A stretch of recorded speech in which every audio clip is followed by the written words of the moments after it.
The David Pakman Show at davidpakman.com.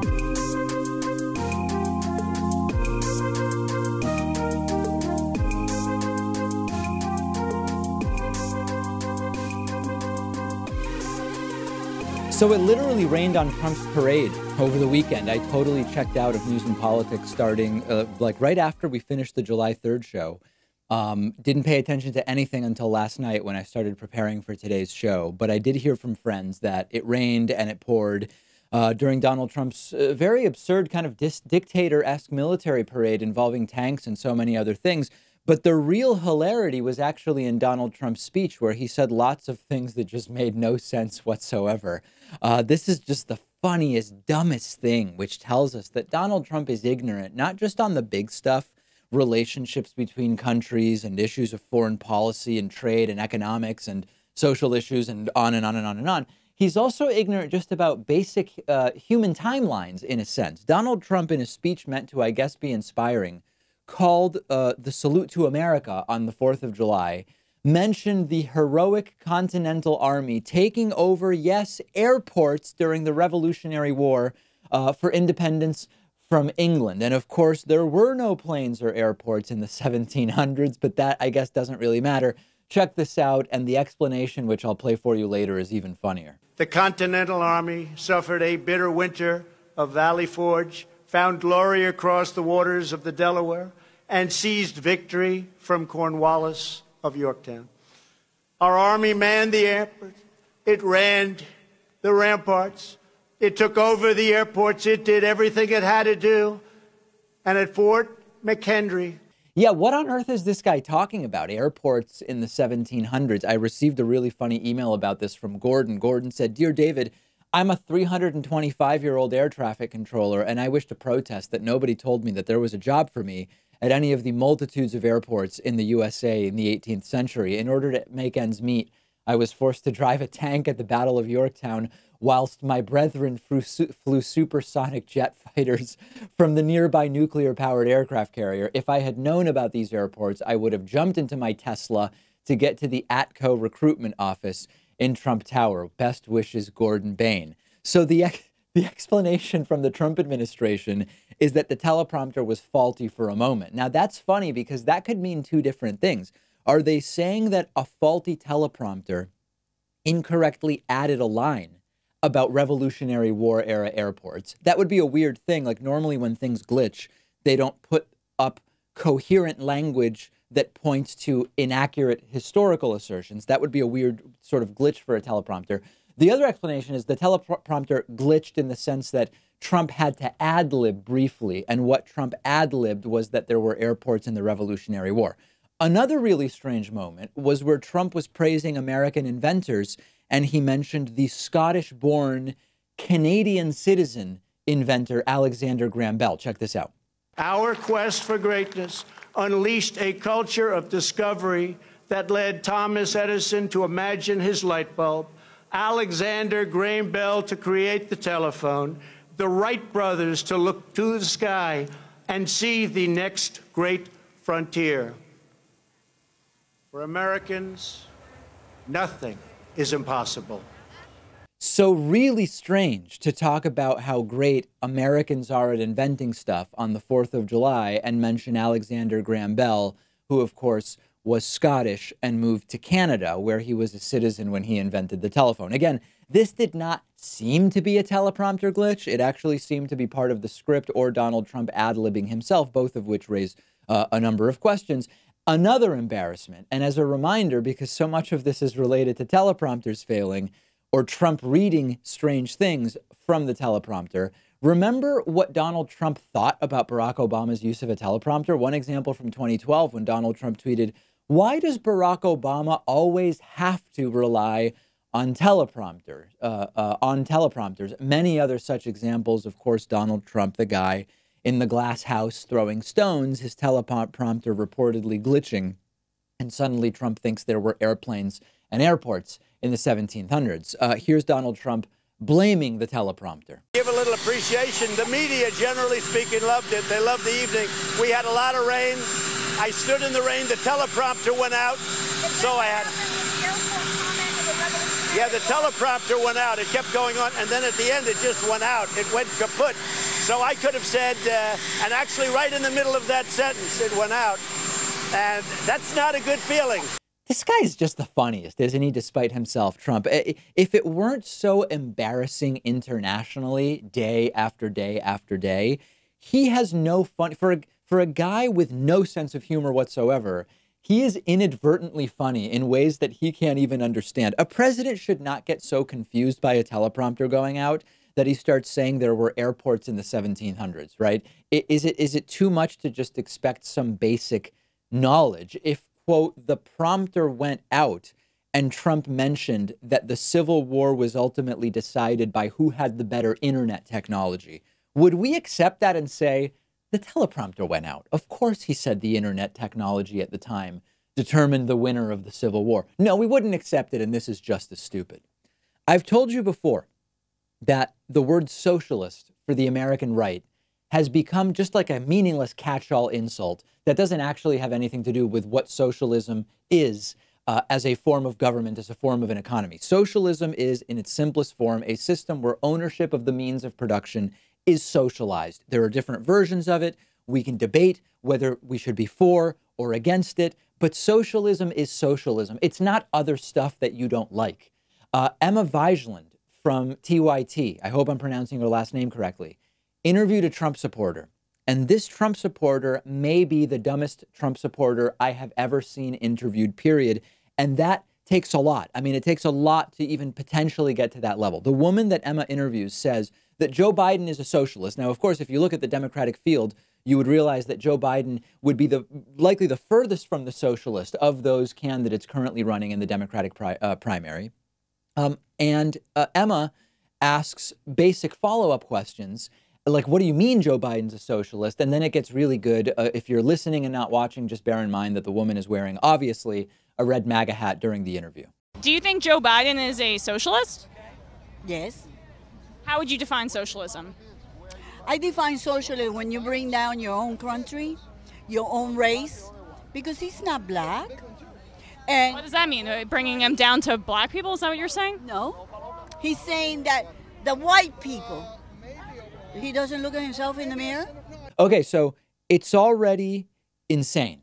He's a socialist because he's bringing down his own country and race, and he's not black. What? Like, what does that even mean? I'm not even understanding the language that's being used, never mind the underlying sentiment that this woman is trying to communicate. Let's continue. She tries another definition, and Emma is actually so perplexed by the stupidity of this person, she's visibly struggling to even unpack this and ask follow-up questions because you can't unpack complete and utter nonsense. So That's what I look at. Hey, you talk about the white people, and look at you. well, he actually, You know I don't like him? I'll tell you exactly why I don't like him. He's got a big ego. He thinks he's better than God. Trump said he could shoot someone in the middle of Fifth Avenue and get away with it. No, I don't think so. He did say that. No, he didn't. No, It's on tape. no, I don't believe it. No, that's fake. I swear to God, you can watch it. Fake news, fake news. Okay, this part is actually really scary. Trump obviously did say that he could shoot someone on Fifth Avenue and not lose support. This is how the minds of these people work. They hear something that they don't like. They just deny it exists. And this is why you can't reason with these people. And I'm going to say more about that later. Fake news. Fake news.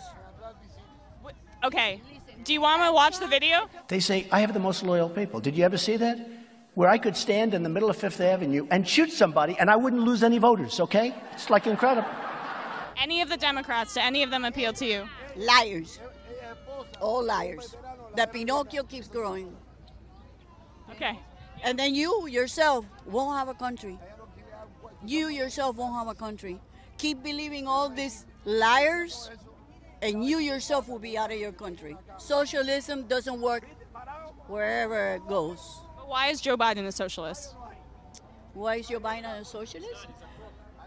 Because it's all about the money. I mean, But socialism is about... you know, the thing is that Joe Biden is all about the money. It's all about the power, the money. That's why. Trump's a billionaire. Yes, and so is Joe Biden. No. Yes. Yes, yes, yes, yes. Trump went bankrupt 4 times. No, he didn't. No, he didn't. No, he didn't. And that's business. But he did. How many people, okay, you go bankrupt. How many people don't start all over again after a bankruptcy? So this is severe idiocy. That's all. I mean, this is not a person who's simply mentally ill, right? That's not what we're talking about here. Sure, there may be some personality disorders going on there. Who knows? But this is someone who's simply severely brainwashed. Biden is a socialist because he's all about the money, and Biden is a billionaire. Biden is, of course, not a billionaire. And if he were a billionaire in a country where most people can't even meet a $400 expense that's unexpected, he probably would not be a socialist. And the most important takeaway I want you to glean from this is that we can't convince these people that Trump is toxic, that he's bad for the country, that he's bad for the world, and not to vote for him. You can't convince these people because they reason backwards. Facts have no effect on them. They come up with an idea like Biden's a socialist, and they will attribute to that anything. Biden's a socialist because of something about his race. Biden's a socialist because he's all about the money. Biden's a socialist because he's a billionaire. So when I say don't worry about them, I don't mean don't worry about the fact that people like this are what got Trump elected and have done so much damage to this country. What I mean is let's just get left-wingers to vote. It's a much better campaign strategy, and this is an example of why. How long would it take you to convince this woman to vote for someone other than Trump? Would it take 5 hours? Would it take 10 hours? If we got like the most influential and effectively convincing progressive minds in a room with this woman, would it take 100 hours to convince her to vote for someone other than Trump? How many people who already dislike Trump, but are sort of on the fence about whether they want to vote at all, could we simply talk to and say, listen, here's why you should vote. Let's get you registered. Here's why voting is important. I believe that in the time it would take to convince this one woman to vote for someone other than Trump, if it were even possible, we could be convincing dozens or hundreds of people to vote for someone other than Trump who already are sensitive to the anti-Trump ideology. So as I've said before, I do a show, right? I believe in dialogue. Emma works for TYT. It makes sense for her to talk to this woman. I take phone calls from Trumpists and from right-wingers. But I'm doing a show, right, as a campaign strategy, as a get out the vote strategy, as a strategy to defeat Donald Trump in 2020. Don't waste your time with these people because there is no sense in it. You cannot convince them, or if you could, the amount of time it would take would not make any sense to actually spend, okay? They're a lost cause for the purposes of winning elections the way we want to win them. Let me know what you think. I'm on Twitter at @DPakman. The show is on Twitter at David Pakman Show. If you're watching on YouTube, please hit the subscribe button down below. The David Pakman Show at davidpakman.com.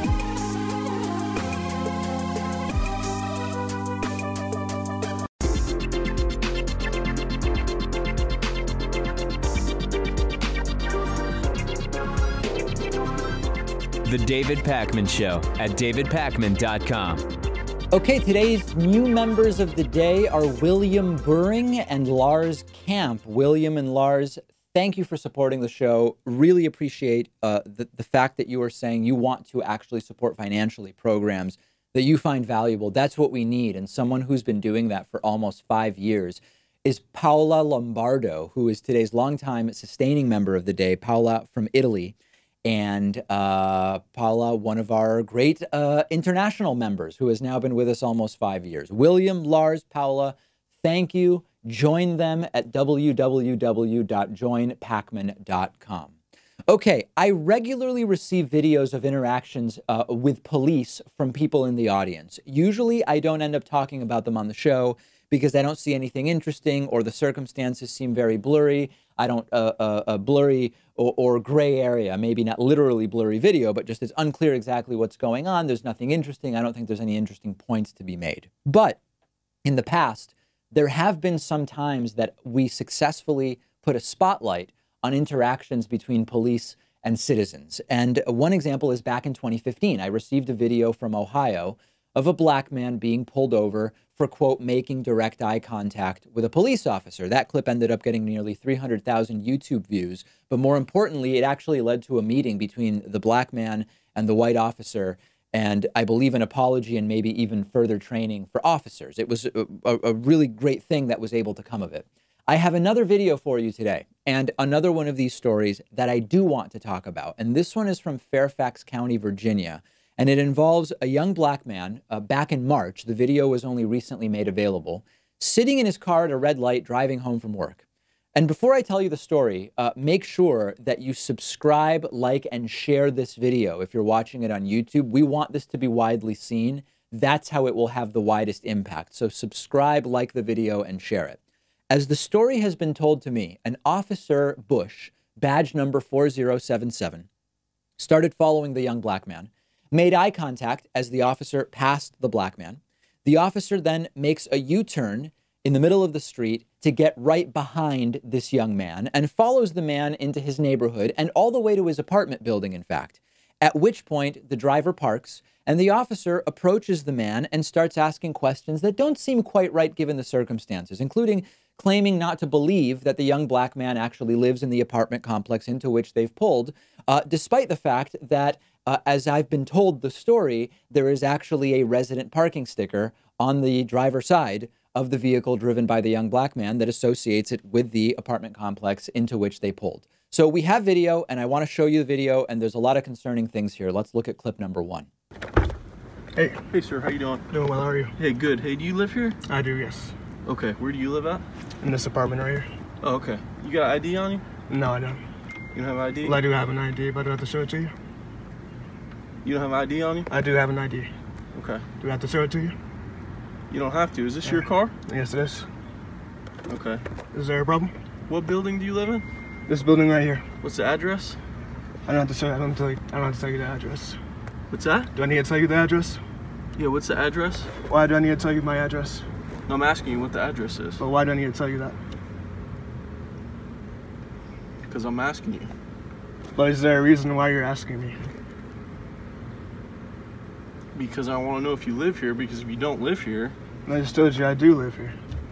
Right, but if you don't know the address, it doesn't look like to me like you live here. So notice that there's a series of questions, none of which seem to have any relation to reasonable suspicion of a crime having been committed.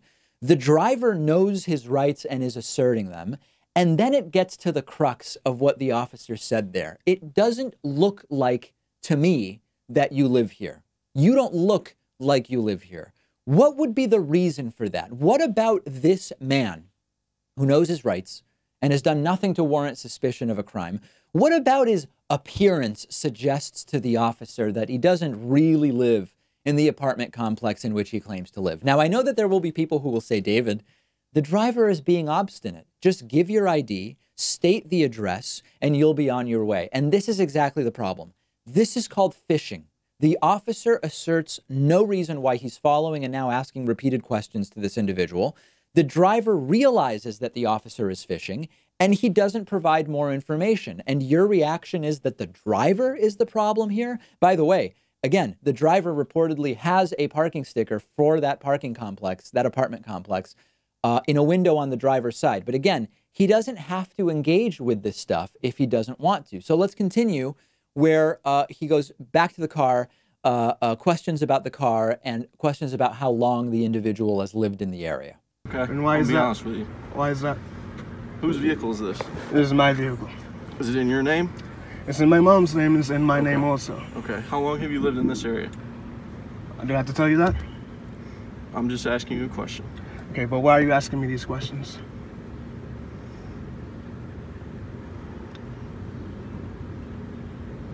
Do you live here or not, sir?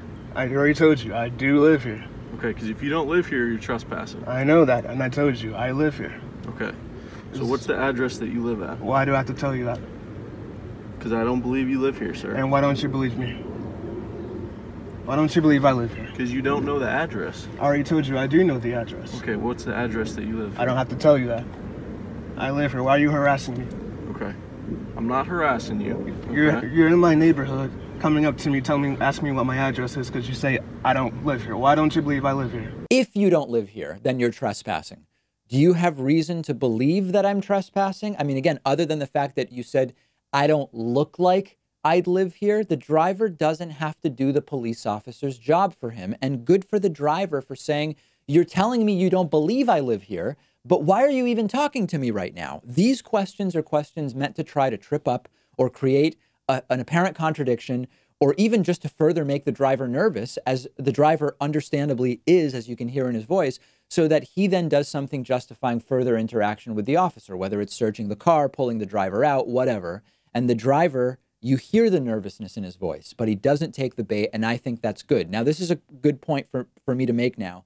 This is not about messing with police, okay? This is about police messing with drivers who have done nothing wrong that police can articulate that would create suspicion of any kind that a crime may have been committed by this person. I am not one of these folks, you see these videos on YouTube, where I'm about seeking out Border Patrol checkpoints to refuse to provide ID or answer questions to make interesting YouTube videos. I'm not about that. I think that that's generally a waste of time. I'm not into driving deliberately into sobriety checkpoints and trying to interfere with the checkpoint, whatever, right? That's not, I personally find that to be a waste of time.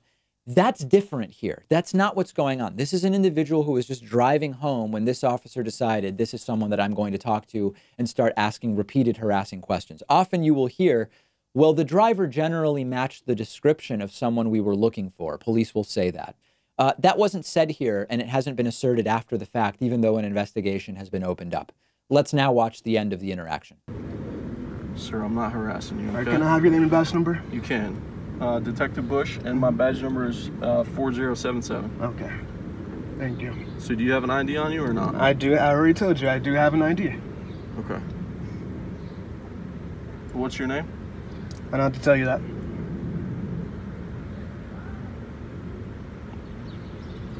Am I being detained or am I free to go? You're free to go, sir. Thank you. You have a good day. You too. Thank you.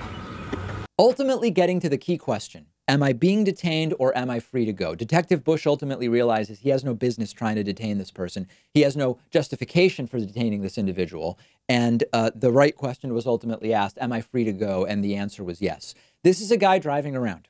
An officer decides that absent any evidence or reason for suspicion, he's going to mess with this guy and see what he can find. He's going fishing. Let me throw my fishing line in the water and see if there's fish, because why not? Maybe I'll catch something. And it gets worse because the officer stayed at the apartment complex just watching this guy for a while, half hour. One additional video, just 8 seconds to show you.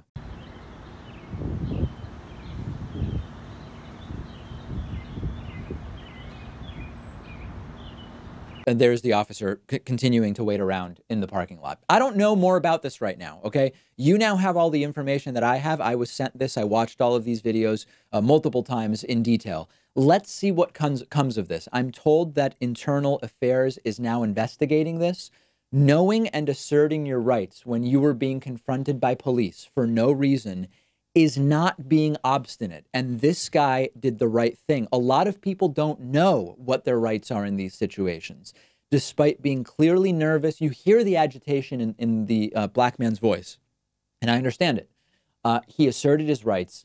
He remained calm. And it doesn't always go this way. There are times when merely asserting your rights in the way that this individual did can actually get you pulled out of the car and can get the vehicle searched. And there is a risk associated with this approach. We'll see what comes of it. This is a police department that whose demographics are drastically out of line with the demographics of the community which they police. And this is an issue that's a much broader issue in the United States that we've talked about before. Pete Buttigieg actually brought this up at the recent Democratic presidential debate. So let me know what you think about this. As soon as I have more information, I will give it to you, because this is all I have so far. Please remember to subscribe, like, and share this video. We do want as many people to see it as possible. We'll take a quick break. Make sure you're following the show on Instagram at David Pakman Show. Follow me on Instagram at david.pakman as well. The David Pakman Show at davidpakman.com.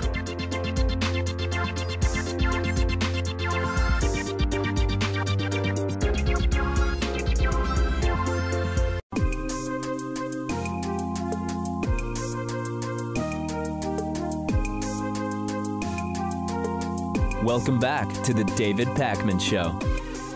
Okay, I seriously hate that I have to do this story today. But I have information about what is happening on YouTube, which is an extraordinarily important agenda-setting platform at this point in the world of news and politics. It just is. Whether we want it to be or not, it is. And what I have to tell you today is terrible. And if I didn't tell you, I wouldn't be doing my job. I am actually worried that I'm going to get in what we might call trouble in some way for me even doing this story today. But what is taking place has to be made as widely known as possible so that we can at least try to take control back of what's going on. What is taking place is that Google has unofficially, but sort of officially, made YouTube corporate media at this point in time when it comes to news and politics, okay? YouTube used to be about independent content of all kinds, alternatives to corporate media. That applied a lot to news and politics. But now, as I have been suspecting for months and have been telling you for weeks, they have rewired their algorithm and are almost completely stopping recommendations of independent news and politics channels like this one, like Sam Seder's Majority Report, Kyle Kulinski's Secular Talk, and are instead recommending people watch instead CNN's YouTube channel, Fox News' YouTube channel, MSNBC's, and other legacy corporate media channels. Now, I don't want to redo the whole story because there's so much new data that I have for you today. And again, I could get destroyed by YouTube for doing this, but I have to tell you because what's going on and what we've uncovered is absolutely stunning.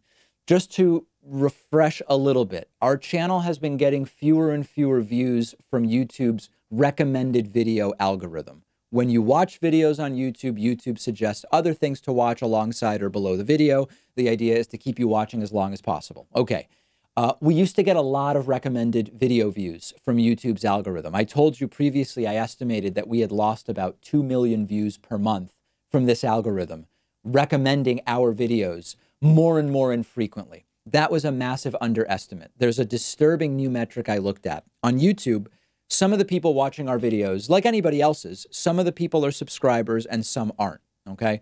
Of course, you don't have to be a subscriber to a YouTube channel to watch the videos on that channel. We have lost millions of non-subscriber views per month over the last several months. And non-subscriber views are determined by YouTube's algorithm, okay? This graphic we're putting up on the screen is disgusting.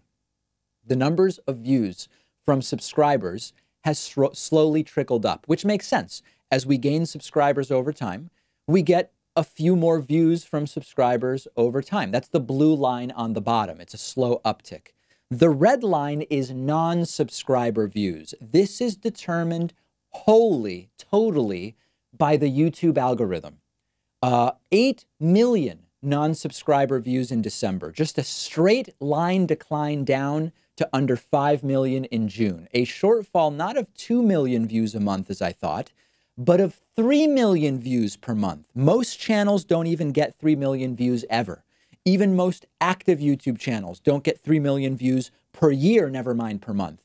And our shortfall from the decline of only non-subscriber views is more than 3 million views per month. It's a lot of money for us, I'm not going to lie.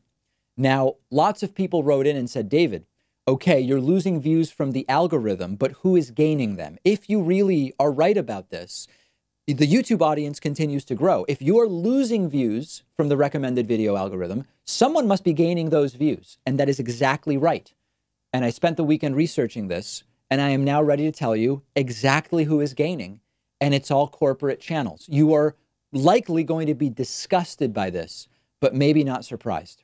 A guy named Mark Ledwich put together a tool from publicly available recommendation data where you can look at the percentages of recommendations within news and politics to different channels. Let's put this first image up on the screen. What you will notice, and I'll describe it to people who aren't watching, is that on May 1st, something very specific happened. The David Pakman Show, Kyle Kulinski, Sam Seder, now I'm even including Steven Crowder here because I want to show you that this does not appear to be politically biased. All of the recommended views as a percentage of those days' news and politics recommendations dropped off a cliff, while at the exact same time, the recommended views for CNN's YouTube channel and MSNBC's and Fox News's increased. If you look before May 1st, channels like mine and others we're getting somewhere in the range of 1 to 3% of the recommended views in news and politics from this broader list of some of the largest news and politics channels. On May 1st, those numbers crashed, and they went from between 1 and 3% to between 0.03% and 0.5%. Now, you might think, well, those are all small numbers, 1 to 3% down to 0.03 to 0.5%. That's not a big difference. Understand that this is a pool of, it's either hundreds of millions or billions of total views. If I am getting 0.1% of the recommendations, and before I was getting 1.5%, that is a decline of greater than 90%, okay? On the same day, early May of this year, CNN, MSNBC, and Fox went from getting, in the case of Fox News' YouTube channel, 5 to 8% of the recommended views, all the way to 12 to 18%. That's a 50% increase of recommended views for Fox's YouTube channel. CNN, MSNBC, same thing. Now, they may come after me for going public with this, and if that happens, I'm going to let you know. But this is serious because it could literally decimate channels like mine and others that you might like. Whether you like channels on the left or right, I don't care, it doesn't matter. This appears to be affecting channels of all political persuasions. Let me show you another image just comparing the David Pakman Show and CNN so it's easier to read the data. It's not as scrunched. As you can see, the same day, May 1, 2019, and it remains the case since then, CNN spikes and we drop. Let's look at another example. Compare the David Pakman Show YouTube channel to MSNBC. Again, this is not left-right. Maybe some of that exists, but this is pro-corporate and anti-independent, okay? So I hope it's clear now the direction this is going. I had many phone calls over the weekend with all sorts of hosts. We don't think we can do a damn thing about this as far as YouTube's algorithm. We're all exploring options. We're all worried. But ultimately, if YouTube is going to do this, I don't know what we can do. It's completely within their right to do this. I just think it is a perversion of their original existence, which was independent content. Now, just the same old legacy corporate content that people get through cable subscriptions. This is a decision that is anti-independent, pro-corporate. Views go from independent channels to Fox News, which is right-wing editorially. They go from independent channels to MSNBC, which is center-left editorially. But they're both huge corporate news. That is the point. Now, in the meantime, there's a ton of crazy stuff on YouTube that's going totally unpoliced, and it's stunning. Example, there are YouTube ads running for video games which clearly violate the copyright of, for example, Nintendo. Take a look at this. This is an ad for a game called Super Mario Maker 2. This is clearly not a Nintendo game. This is clearly a total violation of Nintendo's copyright on Mario. And yet it's on YouTube making money and paying for ads. Another example, last week I told you that Gavin McInnes, the right-wing Proud Boys founder, his content was briefly banned from YouTube, then allowed back on. The vast majority of the content is not what would be called brand safe. He is advertising on YouTube, even though the content itself is not considered brand safe. What is happening here? So this is very quickly imploding. Weekly, this is getting worse. So the only solution is to separate revenue from advertising, okay? If we separate the revenue that shows like ours get from the whims of YouTube's algorithmic decisions, we make ourselves immune to this toxic and disgusting failed system that has been identified as toxic and failing for a very long time. And it sort of comes and goes in waves. And what I'm talking about is you've just got to support the shows you like directly. We make it really easy, okay? If you go to joinpakman.com, you can sign up in under a minute. It's not a lot of money. If you buy one of those lattes a month, and I hate these latte comparisons, but they are sometimes illuminating. If you buy one latte per month, you can give us $3 or $4 a month, and it'll actually make a really big difference. We estimate only 1% of our entire audience supports us financially. If we can get it to 2% or 3%, or imagine we could get it to 5%, the YouTube issue is no longer a problem. We just focus on doing stories that we want to do, that are the valuable stories that the audience wants us to do, okay? So we can take ownership of what's going on. We can't control YouTube's algorithm, but if we understand membership culture, if we say, let's just support the programs we like, we might spend $100 a month on a cable subscription, mostly for channels we don't even actually watch or want to support, I'll send David Pakman $6, or I'll go on Patreon and send him $1 a month. We do have a coupon code on our website. It's This Is 2020. It'll give you a 40% discount. I want you involved at any level because even $1 a month is really valuable when you have 700,000 subscribers on YouTube and several 100,000 podcast listeners, et cetera, et cetera. Even just people throwing in $1 or $2 a month makes a big difference. June was our second best month ever for new members. I would like to make July the best ever. And if we do that, I will tell you that that's something that we've done. I seriously hate that this is happening. I want to be talking to other hosts, not about, are we going to lose 90% or 80% of our YouTube revenue? I want to be talking to them about what's the best content we can make. How are you covering the upcoming election? Are we going to the conventions? Are we doing live broadcasts of debates? I hate that this has become the topic. And if they come after me for talking publicly about it and sharing this data with you, I'm going to let you know, believe me. But in the immediate, whether it's this show or other shows, if you have a few extra bucks a month, this is a really good time to say, I am not going to allow this to destroy programs I find valuable. Join Pakman.com, get a membership, and I'll update you later this week as to what's going on and how things are going. Really, really sad state of affairs. The David Pakman Show at davidpakman.com.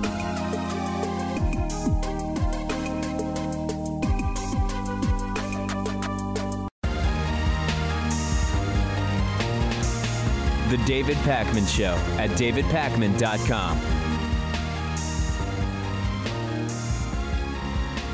The Democratic primary has been completely shaken up, I would argue, in the way that it should be shaken up by an actual debate and the performance of candidates within that debate. So let me not praise things I'm not trying to praise.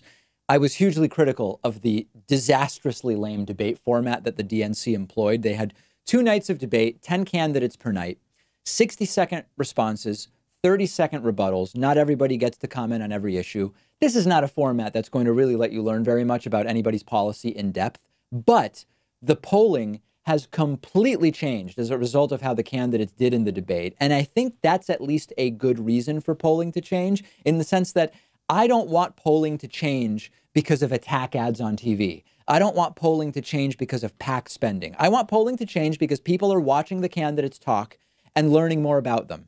Even if in the debate format that we have, it's more watching their personalities and their ability to spout one-liners than it is about the depths of their policy positions. But still, debate and hearing the candidates is the way that we should be deciding who it is that we're going to vote for. And the trend lines are super clear. So to remind you, my interpretation of how the debates went was that Kamala Harris and Elizabeth Warren probably did the best out of the lead candidates, followed by Buttigieg and Bernie, with Joe Biden doing really poorly and Beto O'Rourke doing absolutely terribly. And then most of the zeros and ones basically having no real impact, some because they just don't really have many ideas, others because they didn't have much of a chance to talk, sort of a mixed bag among 10 or more of what we would call the zeros and ones. And indeed, every passing day, we are seeing the polling more closely and more precipitously reflect exactly that interpretation of how the debates went. Putting the graphic up on the screen for our video audience, Joe Biden's polling has fallen off a cliff, continuing the decline from, he had this pre-debate high of about 42%, down to the mid-30s, then to the low 30s, then to the high 20s, and now Joe Biden's polling average is down to just 26%. He's still the leader, but this is by a smaller and smaller margin every single week. The big winner since the debates is Kamala Harris. I am not a Kamala Harris, an ardent fan of her politics, particularly her prosecutorial record in California. I'm merely telling you how she did in the debate from an optics perspective. She did well. And now I am telling you that she has gained a lot of ground in the polls. She has actually spiked into second place. Kamala Harris, in recent polls, has surpassed Bernie Sanders and is now in second place, now averaging just over 15% in the polls, doubling, more than doubling, her pre-debate average of about 7%. Meanwhile, Bernie has had a bit of a tough couple of weeks. He initially benefited from Joe Biden's decline, but more recently, Bernie has dropped into third place, now a little bit more than a point behind Kamala Harris. Important to mention within the margins of error, but officially in third place right now. And meanwhile, Elizabeth Warren's slow but steady surge continues of about a point a month. She is now up to 13.8%, almost tying Bernie Sanders. And I like Warren and I like Bernie. I am taking my opinion about the candidates out of this and just analyzing the polling data. If the trajectories continue, the trend line is that Elizabeth Warren by the end of this week or by early next week may have passed Bernie Sanders and may get into third place, okay, with Bernie possibly in fourth place in a week. It may not happen, but it may based on the trend lines, okay? Don't kill the messenger. I'm just telling you what the trend lines suggest. This is going to be a fight, okay? We have a truly contested primary here. And what's increasingly clear is that Pete Buttigieg did not get the energy he needed from the debate to get past 5% and become a serious contender. Beto had a terrible performance, and nothing is happening with him. He's sitting around 2%. And meanwhile, nobody else has had any really substantive change. I got some emails from supporters of some of the minor candidates. So I got emails from Yang supporters who said, oh, David, Yang is up to 2% in a post-debate poll. That's like double 1%, and he was at 1% before. Well, you were telling me before that he was really at 2%, even though the polls said 1. He's still polling at 0 to 1 in most polls. I like Andrew Yang. I agree with him on some policies. I disagree with him on others. He's polling 0 to 1 in most polls. That's just the reality. Okay, nobody benefits from pretending things are different than what they are. Tulsi Gabbard supporters saying, David, Tulsi Gabbard was averaging 0.8% before the debate. She's now at 1.4%. She's nearly doubled her support. Listen, number one, you didn't believe the polls before the debate. Now you're citing them as the baseline. Before the debate, you said there's no way she's really polling 0.8. Now you're saying she was polling 0.8 and she's doubled it to 1.4. Again, in the last 5 polls, she's just polling 1%. She's going nowhere, okay? So my question to you, and this applies to many of the candidates, I have a poll on my Twitter. When should the zeros and ones drop out? And the options include everything from right now all the way through never. Just stay in it until the very end. Follow me at dpakman. Vote in that poll, and I will have the results for you a little bit later this week. Donald Trump appears to have turned off Fox News, literally, and also turned on Fox News figuratively, turned against them, so to speak, at least weekend Fox News. And he has unleashed exactly the type of unhinged Twitter storm that we've become pretty used to, actually, as something that the president does over the last couple of years. Remember, I told you before, there's nothing immutable or set in stone about Fox News and Donald Trump being aligned. Yes, right now, Trump mostly is watching Fox News. Trump mostly says that Fox News is doing the right type of reporting. Fox gives Trump a lot of ideas that then Trump sees on Fox and Friends in the morning and then tweets about all day or talks about for a few days. On the other hand, yes, mostly Fox News supports Donald Trump. Sometimes Shepard Smith or Chris Wallace will say some basic, uncontroversial truth, fundamental real-world critique of Donald Trump, and the Fox News audience will be angry with them, even though in most of the world what Fox and what Shep and Chris Wallace say is just the truth. But remember that early in the 2016 Republican primary, Fox News and Donald Trump were not actually aligned, and they only later sort of joined forces. Anyway, Trump is furious. Check out this series of tweets. And as usual, imagine Barack Obama sitting around tweeting stuff like this. It's hard to imagine because it would never have happened, because this is unlike anything we've ever seen before in the Oval Office. Trump tweeting, quote, "Watching Fox News weekend anchors is worse than watching low ratings fake news CNN or Lion Brian Williams. Remember when he totally fabricated a war story, trying to make himself into a hero and got fired? A very dishonest journalist. And the crew of degenerate Comcast, NBC, MSNBC Trump haters who do whatever Brian and Steve tell them to do. Like CNN, NBC is also way down in the ratings, but Fox News, who failed in getting the very boring Dem debates, is now loading up with Democrats and even using fake, unsourced New York Times as a source of information. Ask the Times what they paid for the Boston Globe and what they sold it for. Lost $1.5 billion. Or their old headquarters building disaster, or their unfunded liability. Fox News is changing fast, but they forgot the people who got them there. This thing about they forgot the people who got them there. Trump seems to have the relationship backwards. They got Trump there by jumping on his side about halfway through the 2016 campaign when they saw that he actually seemed to be appealing to a shockingly high portion of the Republican electorate. And they kind of were together in getting Trump to where he is today. Now, all of this happened. Why? It's not really clear. We don't know.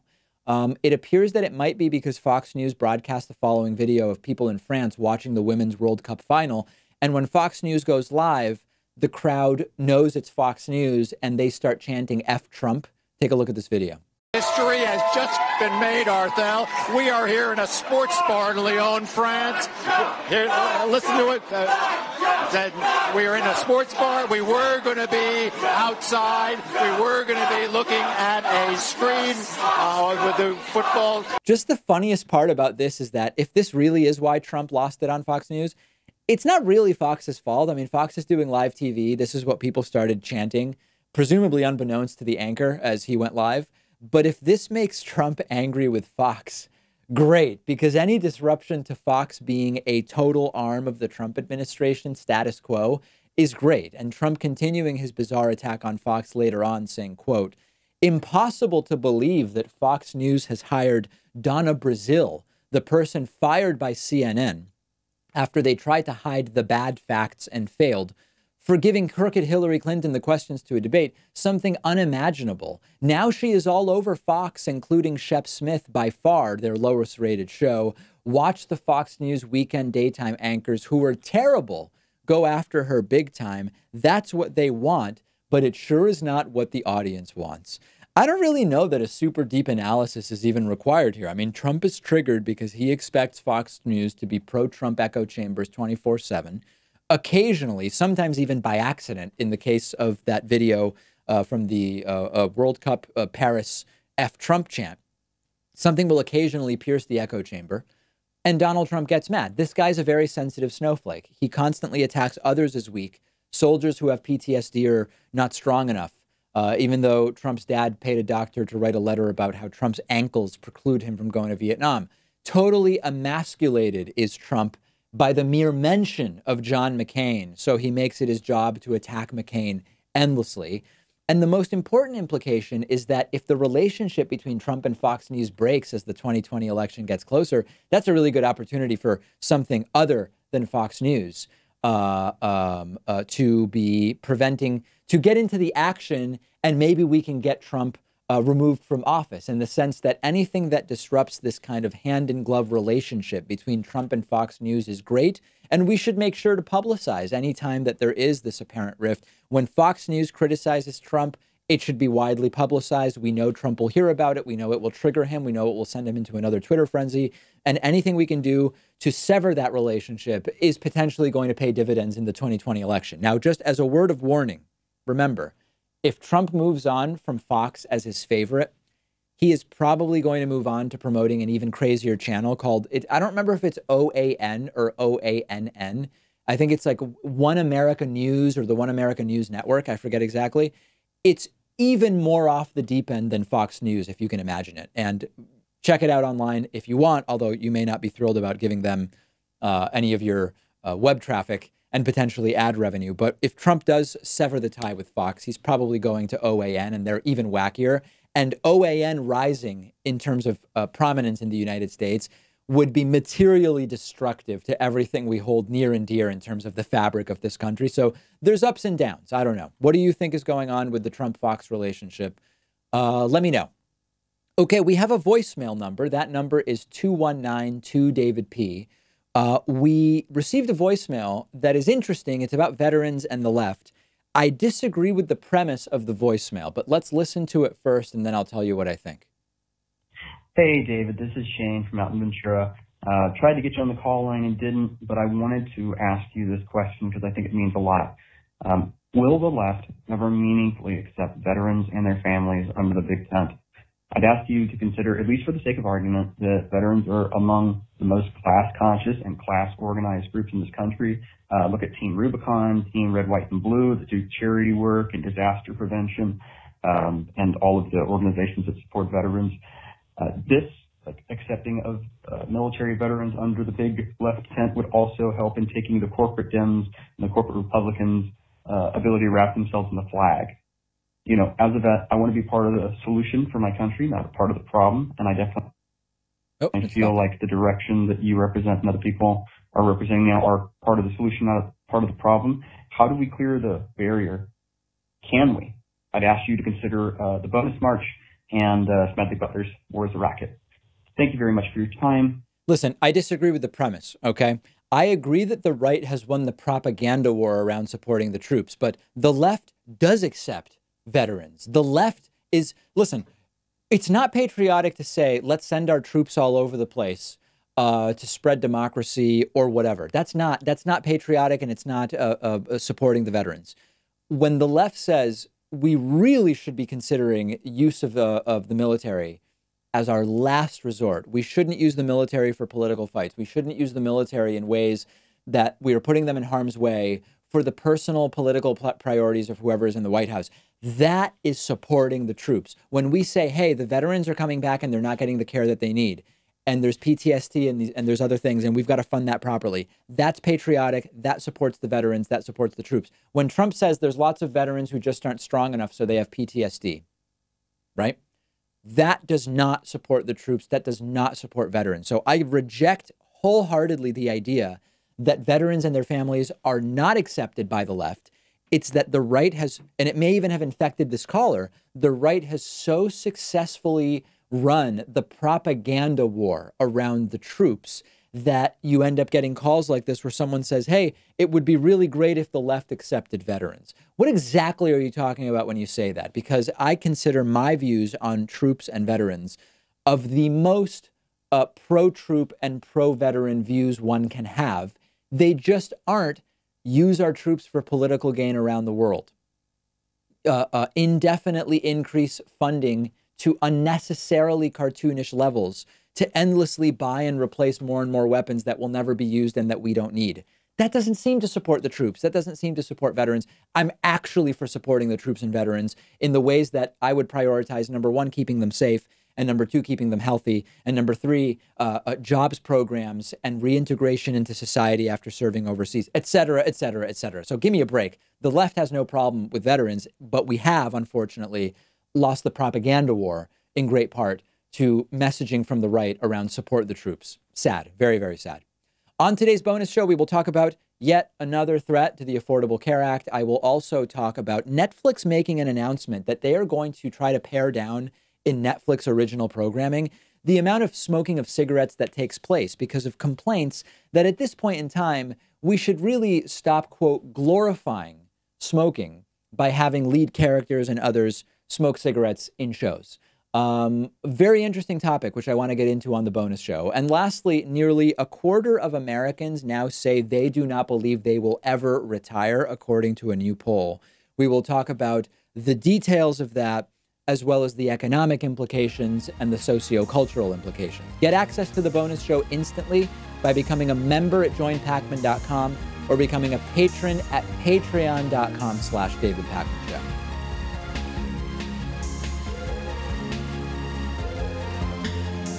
The David Pakman Show at davidpakman.com.